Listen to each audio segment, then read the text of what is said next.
नमस्ते दोस्तों।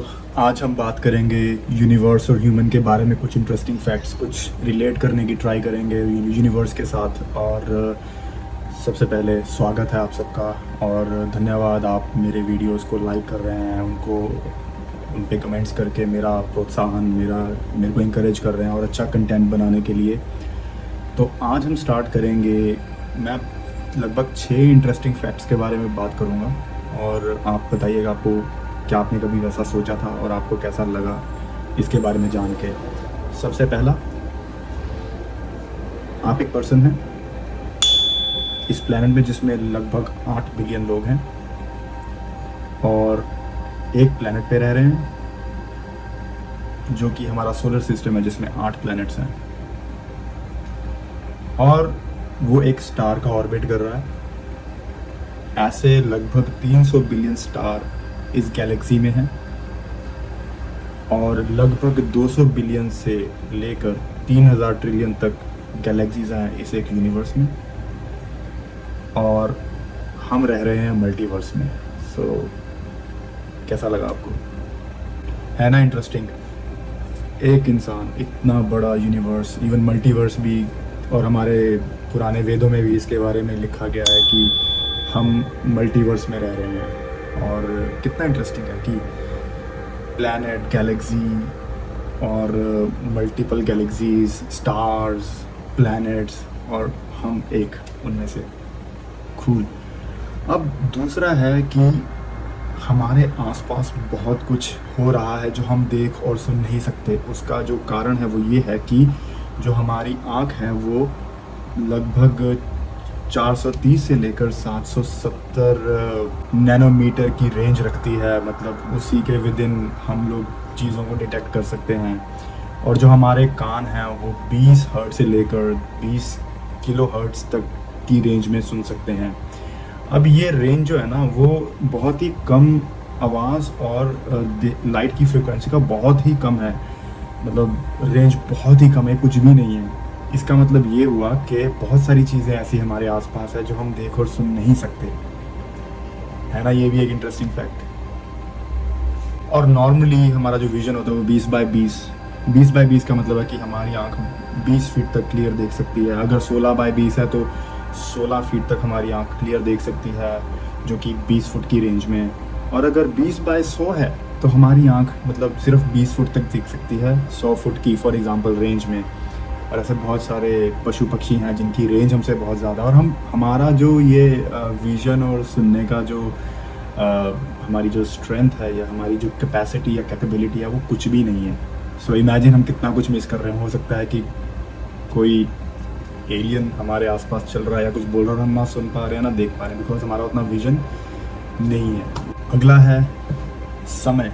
Time does not exist but घड़ी, क्लॉक डज एग्जिस्ट। तो ये हमारा एक अग्रीड अपॉन कंस्ट्रक्ट है कि हाँ जी ये टाइम है। पृथ्वी सूर्य का चक्कर लगाती है उसके ऑर्बिट पे, वो एक रोटेशन में कितना टाइम लगता है उसको हम समय, महीने और साल में डिवाइड कर देते हैं और हम उस पर एग्री करते हैं कि हाँ जी to make things easy and understood हम उसको वैसे कर देते हैं। अदरवाइज़ ऐसा कुछ भी है नहीं। समय जैसी कोई चीज़ है नहीं, वो हमने बनाई है अपनी सुविधा के लिए। सो ये भी एक इंटरेस्टिंग फैक्ट है।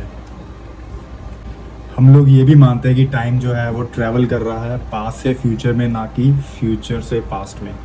सो समय एक कंसेप्ट है जो कि हमारी डेली लाइफ को इन्फ्लुएंस करता है, हमें ऑर्गेनाइज करने में मदद करता है अपने शेड्यूल्स को। और साइंटिफिक थ्योरीज और स्टोरी टेलिंग, इन सब में समय का बहुत महत्व है। अगला है एक कोइंसिडेंस। जो सूर्य है वो चंद्रमा से डायमीटर में 400 टाइम बड़ा है। अब अगला कोइंसिडेंस है कि पृथ्वी और सूर्य के बीच में भी जो दूरी है वो 400 टाइम ज़्यादा दूर है चंद्रमा और पृथ्वी की दूरी के कंपेयर में। इसी का रिज़ल्ट है कि जो चंद्रमा और सूर्य हैं वो दोनों हमें पृथ्वी से एक जैसे दिखाई देते हैं जब हम स्काई में देखते हैं। और इस फिनोमिनल कोइंसिडेंस को कहीं और नहीं देखा जा सकता पूरे ब्रह्मांड में अभी तक, या सोलर सिस्टम में ऐसा फिनोमिनन और कहीं भी नहीं है। ऐसा कॉम्बिनेशन सन और मून का और कहीं भी नहीं है। अगला है लाइट ईयर से रिलेटेड एक इंटरेस्टिंग फैक्ट। सो आपको पता है कि लाइट की स्पीड से ट्रैवल करने को हम लाइट ईयर्स में काउंट करते हैं। सो अगर कोई प्लैनेट जहाँ पे लोग हैं या कोई सिविलाइजेशन है और वो 80 लाइट ईयर दूर है पृथ्वी से, इट मीन्स कि अगर उनके पास बहुत बड़ा टेलीस्कोप है तो वो वर्ल्ड वॉर 2 देख सकते हैं।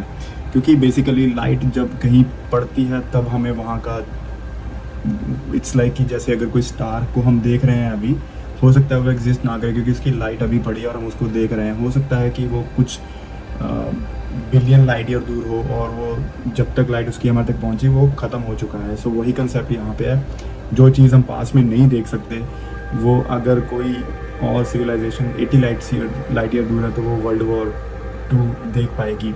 और अगर कोई एलियन लाइफ या कोई सिविलाइजेशन 65 मिलियन लाइट ईयर दूर है तो वो डायनासोर्स को देख सकते हैं पृथ्वी में रोम करते हुए। और अगर कोई सिविलाइजेशन 4.6 बिलियन लाइट ईयर्स दूर है तो वो पृथ्वी का निर्माण देख सकते हैं या देख रहे होंगे, उनके पास वो टेक्नोलॉजी है। कितना फैसिनेटिंग है ये। अगला है कि क्या हो अगर आप सूर्य जितनी बड़ी बाल्टी में पानी भर के सूर्य में डालें तो क्या वो बुझ जाएगा? जी नहीं, बल्कि उसमें हाइड्रोजन और ऑक्सीजन का रिजर्व और बढ़ जाएगा। वो जो सूर्य का जो आकार है वो ऑलमोस्ट डबल हो जाएगा और वो एक ब्लू वाइट कलर का स्टार बन जाएगा। तो ऐसा नहीं है कि उसमें आग बुझ जाएगी, आग तो नहीं, वैसे वो बेसिकली केमिकल रिएक्शन होता है उसमें, वो चेन बनी हुई है उस हीलियम वगैरह की, तो उससे वो बर्न होता रहता है। सो उसका मास बढ़ेगा ना कि कम होगा, और जो रिज़र्व बढ़ने की वजह से वो एक जायंट ब्लू वाइट कलर का स्टार बन जाएगा और उसके आसपास के जितने भी प्लैनेट्स होंगे उनको वो फ्राई कर देगा। आई एम श्योर कि आपको मेरा ये वीडियो अच्छा लगा होगा। हो सकता है कि आपको कुछ उन इंटरेस्टिंग फैक्ट्स में से कुछ पता होंगे और कुछ नहीं पता होंगे, तो प्लीज़ मेरे को कमेंट करके ज़रूर बताइएगा कि आपको ये वीडियो कैसा लगा। और अपने नॉलेज में, अपने ज्ञान में ऐसे ही बढ़ोतरी करते रहिए, वीडियोस देखते रहिए, जहाँ से ज्ञान मिले ले लीजिए और लाइफ एंजॉय कीजिए। कोई टेंशन नहीं लेनी, खुश रहिए, बस खुश रहिए, हंसते रहिए। लाइफ में कभी चिंता नहीं करनी क्योंकि चिंता चिता का द्वार होता है। हंसते रहिए, हंसाते रहिए और अपने ज्ञान में वृद्धि करते रहिए। वीडियो अंत तक देखने के लिए आपका बहुत बहुत धन्यवाद।